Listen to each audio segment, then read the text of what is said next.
उपमुख्यमंत्री एकनाथ शिंदे आणि वनमंत्री गणेश नाईक यांच्यातला वाद आता शिगेला पोहोचलाय।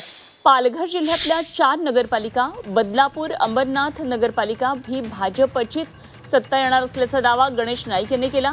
प्रेमानं समजून सांगितलं तर प्रवासामध्ये बरोबर घेऊ, गाडीमध्ये अडचण झाली तीही सहन करू, मात्र कोणी बाप होण्याचा प्रयत्न केला तर त्याचा बाप दाखवल्याशिवाय राहणार नाही असं सांगत वनमंत्री गणेश नाईक यांनी उपमुख्यमंत्री एकनाथ शिंदेंवर नाव न घेता टीका केली आहे। अंबरनाथ नगरपालिकेच्या नगराध्यक्षपदाच्या उमेदवार तेजश्री कंझुले यांच्या प्रचारासाठी ते आले होते आणि त्यावेळी भाषणादरम्यान त्यांनी हा इशारा दिला।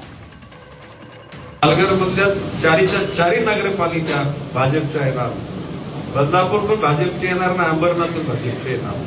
आता तुम्ही आता राहिलं शिल्लक काय, सगळंच भाजपचं येणार।